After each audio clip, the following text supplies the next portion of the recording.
Hi, I'm Bruce Williams. I'm the CEO of the Greater Victoria Chamber of Commerce. Welcome to Chamber Chats. I would like to begin, as always, by acknowledging that I live and work in the ancestral territories of the Lekwungen-speaking Coast Salish nations, the Songhees, and the Esquimalt. This broadcast is made possible by the support of Island Savings, a division of First West Credit Union. More about that in a second.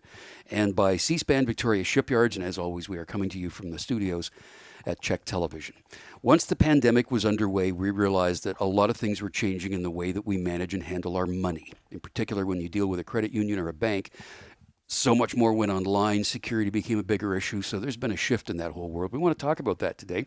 A couple of people joining me to talk about that. Kendall Gross is the president of Island Savings, a division of First West Credit Union. And also joining me is Gail Silverberg. And Gail is the Commercial Banking and Cash Management Director for BC and Yukon for CIBC, who is one of our chamber champions. Welcome to you both. And Kendall, I'm going to begin with you with a question that you're asked all the time, I'm sure. What's the difference between a credit union and a bank? Yeah, thanks very much, Bruce. It's really great to be here. And I do get asked that question quite often. You know, fundamentally, banks and credit unions have really similar product offerings for their members or their clients. I mean, we're able to offer day-to-day banking products for our personal members, our business and commercial members. We have investment products and different platforms they can invest on, lending, insurance offerings. So really from that perspective, I think we're very similar. Credit unions, however, are a financial cooperative. We don't have clients, we have members. And our sole purpose for being really is to ensure that we're supporting and helping those members and helping our communities that we're in thrive. And we do that by local decision making. I've got an executive team here on the island, and we make all of our decisions from a credit perspective, from an investment perspective locally, and are fairly agile, and we're able to do that fairly quickly because we are in the market. So I think that's probably just one difference between the two. Great, thank you. Okay, let's all go back now to March in 2020. Gail Silverberg, it became very apparent that there was a great big uh-oh in the world of finance and banking and credit union businesses in March 2020. So what immediate adjustments were necessary and how were they implemented when all this began? So in the context of where I come from and my clients, being a director in cash management with commercial banking, our clients definitely saw the need in essentially bringing the branch inside of their office or even inside of their home, right? So they were all of a sudden told it was the 13th, it was Friday the 13th, and we weren't going back into the office. So we, as our team, we had to make sure that our clients had a seamless operations. They were able to deposit through their scanners. They were able to pay their employees electronic. So a huge movement electronically that we saw occur. And so that was probably the biggest change that we saw in a very quick time frame. And Kendall, what about you in the credit union world? Again, it's similar operations and product being offered as a bank would offer. But at the outset, what sort of shifts, what sort of things had to happen at Island Savings? I think very similar to what Gail is talking about. I mean, our first priority was obviously our staff and our members ensuring that they were safe, but had those same options to bank with us and invest. So we would have very quickly enabled a good majority of our staff to be able to work remotely.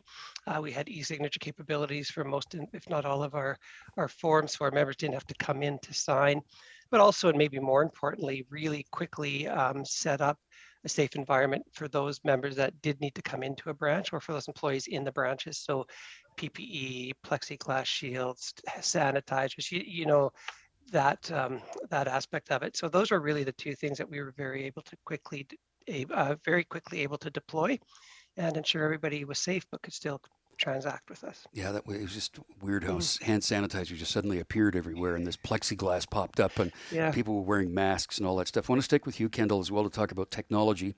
That's become more central to operations, of course, than ever before. So were your members and your clients and your suppliers in a position to implement that technology to move forward pretty quickly? Yeah, absolutely. I think from a member perspective, there was a lot of adoption very quickly in terms of our digital platforms online or our app, as an example. We would have seen sort of ATM usage go down, but I think that's pretty logical in terms of people were staying home and not needing cash as much. So that from that aspect, we absolutely were able to very quickly, have our members come online and work well with us. Same thing from an internal perspective. Our processes are fairly agile, and we're able to adapt fairly quickly with our suppliers on the outside. Yeah, and Gail, what about you with CIBC, the technology that suddenly just roared to the forefront even more than it already had been there? How prepared was everybody in your world for all of that? On our commercial banking side and through our clients, most of them work on a national and global presence. So even before COVID, if I needed to jump on a call with a CEO from Toronto, we used a virtual Teams platform. And so we were quite used to being electronic signatures that's been around for quite a while, especially in our not-for-profit world, signing authorities always change. So we don't expect our clients to go into the branch to physically sign. So the adoption to electronic signatures digital really did work in our favor because we were doing it all along.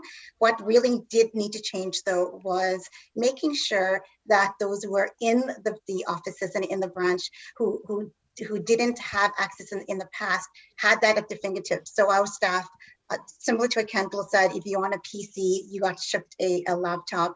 Same thing with our, especially not-for-profit, and that's an area that I work a lot with, foundations and not-for-profit. Those individuals that are boots on the ground, we needed to make sure that they had access to banking in an extremely safe way.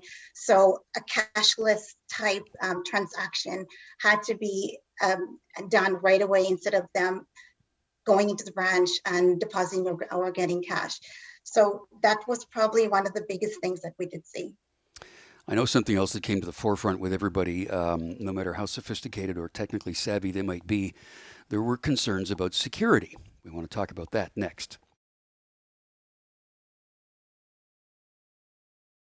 On our Chamber Chat today, we are talking about what has changed in the world of banking and finance in the credit union world. Kendall Gross is with us. He's the president of Island Savings, a division of First West Credit Union. And Gail Silverberg is the director of commercial banking and cash management for CIBC. So, Gail, we finished a lesson with you, and I'll start with you again now. Did you hear a lot of people initially expressing concerns about the security factor in shifting everything to technology? Yes, and in fact, even before COVID, we would do a roundtable with all our CFOs and director of finance. And even before, it would say, what keeps you up at night? And it would be fraud, cyber fraud. So imagine COVID hits and we see a huge amount of these fraudsters coming to the forefront and taking advantage of the fact that maybe we are working remotely and maybe our guard is down. So right away, we did every other month, we would do a seminar on fraud, what to look for, and just to remind people back to basics. You don't just work on an email, you use the phone number to call and say, did you send this transaction? Delegated of duties. Whoever creates the payment online is not the same person that releases the payment online. So just back to basics to make sure that our clients understand what fraud is out there. We also had a message alert system that if anytime it seemed to be more of a particular type of fraud, cyber fraud, we posted it right on our website. And Kendall, what about you at Island Savings? What sort of mistrust or misunderstanding of technology became a bit of a challenge? Well, I would totally agree with Gail on that. I think over the last 5 years, we've seen a lot of the risks associated with cybersecurity accelerating. But certainly over the last year during the pandemic, it was almost a bit of a triple threat where we had the enablement and need for the technology. I think you were in that increasing environment from a cybersecurity or cyber attack perspective. And I actually think there's a bit of a shortage of sort of skilled cyber, aware or trained people. So that it was a bit of a triple threat there. But, we would have done very similar things. We would have developed and had some very industry-leading security practices, as well as dedicated cyber teams that were doing, awareness training, not only with our members on a regular basis, but also internally. We would make sure that we're training our staffs continually on what's new in terms of cyber awareness and what do they need to be aware of. Also leveraging, different levels of technology and platforms to help us out with that. So really similar, I think, to what Gail is talking about. Yeah, we all sort of kept an eye on the opportunity within the crisis as it appeared. So obviously the criminals and the and the hackers saw that opportunity, but the other opportunity is to manage them and create technology Exactly. Yeah. to counter what they're trying to do. Gail, you mentioned cryptocurrency a little while ago rather. That's confusing. I mean, a lot of. Oh, I completely agree. And it's been coming. Questions have been come up in the last little while with our clients asking about and saying, and the media talking more about it. We have had our economists come on a call and talk to it. I think it's something that is incredibly complex, but it's so fascinating. And we do see now the financial industry talking more about it, and what more to follow, and good conversation to have, right? Yeah, Kendall, how much do you hear at Island Savings about cryptocurrency? And it's more than questions of people like me saying, "What is it? Like, how does it work? How does that pop up in day-to-day stuff?" Yeah, we certainly have conversations with our members about cryptocurrency. And I think there's sort of two aspects of crypto. The first aspect of it is that as a sort of a commerce platform or a way of trading, if you will. And the second aspect that we talk about with our members is that of an investment. So as a commerce tool or a way of trading, I think the jury's still out on that. I think it's a little early, and until our central banks sort of have their cryptocurrencies and legitimize it, I think that there's still a ways to go there. But in terms of an investment, it's we certainly recognize that it's an asset class of its own, and we just encourage our members to make sure that they are sitting down with one of our accredited advisors or an accredited advisor, because it's volatile. There's a lot of risk that go with it. And I think it's important to really understand the diversity needed in that, and how to manage that risk if it is an asset or an investment that they're looking at. Yeah, you made an interesting point earlier, Kendall, that once the pandemic took effect, business at bank machines at the instant tellers went way down, which I don't use a lot of cash myself either, but I was terrified at times to go into one of those because I didn't know who had touched it last, right? And you have to take your little spray bottle with you and spray that stuff. What's the actual future of bricks and mortar, of an actual building where a credit union or a bank exists right now? What's that footprint going to look like? Did you want me to start on that one, Bruce? Yeah, sure. Yeah. Absolutely. You know what? For us, the bricks and mortar buildings, there is a future with us. I don't think that we will ever move away from that. Having said that, Bruce, I think that the footprint may look a little different in the future. It may not be structured the way that it is right now, but definitely there's a future there, and we know that people want to still come in. We want to encourage them to come in and see us for advice, for planning, and for their day-to-day. So it plays a part. I just think it might look a little different as we go forward. Our clients want to see us, and we want to see them. And that was the hardest part about this pandemic, is that we didn't get to see our clients, and we didn't get to see their operations and take them for lunch and coffee. And we're starting to do that again. There is always going to be a place. We'll go see them. They'll come see us. I think exactly what Kendall is saying, the way that banking may look different. For instance, you might not be going in to do your everyday, let's say a wire. You might be able to do that more, and makes more sense to do it digitally, but you're going to go in to get advice. You want to be able to trust and sit with someone across the table to talk about your future and your fears and your excitement. And so there's always going to be a place where that's going to happen. And so I don't see that going. There's always going to be a place for that piece of things as well. So we've talked a little bit about the changes within the branches on a day-to-day basis of things that might change. Some will remain the same, though. There's an old expression that somebody was working banker's hours, which meant that they worked like 10 till 3. And that was it. If you want to go to the bank, you got to go from 10 to 3. If you're not, we're closed. Credit unions, Kendall, I think, are among the first institutions that opened up in longer extended hours. Is that going to change? Again, Bruce, I think that it won't look exactly the same, but I think there's going to be some uniquenesses there where we're able now to meet with our members virtually or over the phone or over the computer at really any hour of the day, where we've got functions that we can do banking, not just Monday to Friday 10 to 3, but Monday to Sunday. So will our hours of business change? They probably will, but it's going to look different, and there's going to be more option and more access for our members. Yeah, Gail, the same thing, I guess. You're gonna have a hybrid, right? Yeah. We've had a hybrid before. We'll continue having a hybrid, and our clients, our foundations and charities don't work 9 to 5. They need us, and there is going to be always, as it has been in the past, an alternative way of getting in touch with us. If it's not let's say 9 to 5 or banker hours. They know how to get in touch with me, and they need to know how to get in touch with our team, and locally as well as nationally. Yeah, and Gail, I guess that kind of interaction depends upon the demographic in which someone is. Older people are going to be resistant, maybe less resilient, if you will. Have you found that? So I don't think it's even to do with age. I think it's to do with the type of advice you're looking for, and also what you're comfortable.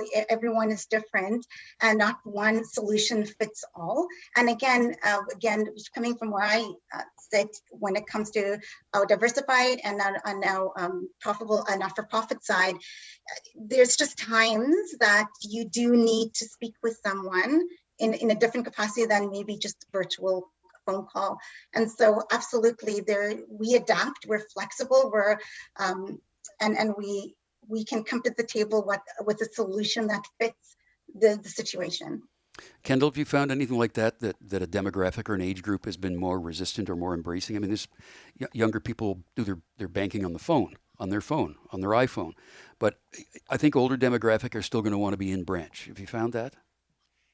Certainly, some of our longer-term members do enjoy coming in and seeing us. I mean, we've always had a welcoming environment for them, and I think that plays a part in it.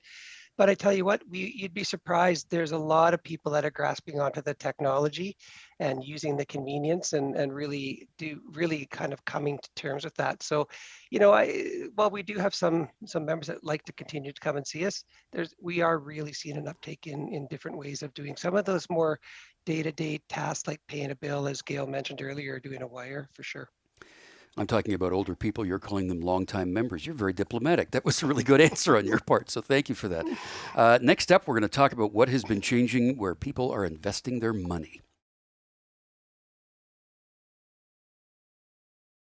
On Chamber Chat today, we are talking about the state of the banking industry, the financial sector, if you will, the credit unions and the banks. Kendall Gross is with us, president of Island Savings, a division of First West Credit Union, and Gail Silverberg is the director of commercial banking and cash management at CIBC. What have you seen in the world of the markets have been like all over the place. But Kendall, what have you seen? And has there been any shift in people's priorities for investing? We touched on cryptocurrency a while ago, but have other trends started to emerge? Yeah, I would say that one of the biggest trends that we're seeing is in ESG, or environmental, social, and governance investing. More and more of our members are really looking for investments that align to their values. Now, that type of investing has been around for probably 40 years, but it's very mainstream now. And we see more of a demand and more of an ask around environmental or social governance type of investing. Okay. Gail, at CIBC, what else have you seen? Absolutely. And you took the words right out of my mouth. Absolutely. That's it, been the huge new focus, but also just a different option. So we've come to the table, we call it a round table. And, an individual or even a diversified company or charity, they want different options. They want to be able to have a self-directed investment, as well as you have your broker, you have your planner, you have your private banker, and you have your commercial banker. So it's kind of surrounding the client and giving them different options that complement each other. So the empowerment goes back into the individual, the finance committee, or the individual in making that decision. So there's a lot of people that were accumulating a fair amount of cash, quite honestly, because they weren't spending it. They weren't going out as much. They weren't traveling. They weren't doing any of that. Gail, have you found that people are undertaking a bit more risk in their investing? Have they tried that? What we have seen is that we have at CIBC someone called it is a deposit specialist. So it's not an investment advisor. They don't have a portfolio. They literally just talk about money sitting in your bank account. And his name is Nick Moulton. And Nick has been very busy because exactly they're saying we have tons of cash, and does it make sense? Because if it's sitting in the bank account, or a cashable investment is maybe paying more than like a 1-year GIC, and what do we do with it, and can you make sense out of it? So you have your short-term funds, you have your long-term funds, but where does medium come into place? So just a lot of conversation and a lot of education. I think what our clients are asking for is education to take back to the board or to make an informed decision. And Kendall, what are you seeing through Island Savings with people's investment choices? Is there higher risk at play? Yeah, it's an insightful question, Bruce, to be really honest with you. We have seen, in particular over the past year, that we've been engaged in lots and lots of planning conversations with our members who do have some cash in the account or are taking a more serious look at their finances. And so we would have wealth planning specialists, which sound very similar to the deposit specialists that Gail is talking about, that really spend time with our members and with the financial advisors, just helping to build plans for those members. Really, and each one is individual. Like there's no kind of bucket that they all fit in. Everybody is individual, and we spend that time going through it. But certainly, I've seen some, more and more people wanting to do something different with their money. The other big shock for all of us, of course, has been in real estate. The prices have just gone through the roof. There's been low inventory. People have seen prices grow almost exponentially, to use an overworked word. But a part of that play, too, is the fact that money is very affordable right now. Money is cheap, as the expression goes. Kendall, are you seeing any intimation that the cost of lending or the cost of borrowing will be moving upward? Well, just the news today actually regarding our inflation rate and where that landed, and with expectation to where it was supposed to land, I think is also an indication that we may be in a situation where we'll be looking at increased cost of borrowing, although we still don't think that will be until perhaps the second half of next year. But I think that's definitely on the table now and is being considered. Yeah, I'm sure it comes up around the table at CIBC too, Gail. Is that right? It does, and the residential side, I'm obviously more on the commercial side, but exactly what you said, and the inventory, even on a business side, it's interesting. Clients that said that they're building their business to give to their next generation, like their children, called us and said we got a huge payment, and we sold the business. So it's we see that all over the place with what's going on in the market, and it is quite interesting. Yeah, no kidding. Just to wrap it up very quickly here, a couple of new things. Kendall, Island Savings just opened up an innovation center in Victoria at the Uptown location. Tell me about that. Well, we've got a very collaborative culture in Island Savings and First West overall. And the Innovation Center here is just a space where the different groups within our organization can come together and work in an environment that's open, and we can really create some outstanding sharing and learning with each other. And we find that it's a very productive work environment. Very proud of the space, Bruce, and I think it's a real addition to our growing team here down in Victoria. And Gail, it's not really a new thing, but an updated thing. CIBC updated its logo for the first time in a long time. Yes, it did, and it was a big countdown to the reveal, and it was exciting for us to talk about client relationships and just understanding that the symbol brings us all together. So yeah, we're incredibly excited about it, and it looks really good. Thank you for that. Gail Silverberg is the Director of Commercial Banking and Cash Management for CIBC. Kendall Gross is the President of Island Savings, a division of First West Credit Union. Lots of insight. Thank you both for that and for your time today. We appreciate it. Thank you. I'm Bruce Williams. I'll see you again for another Chamber Chat.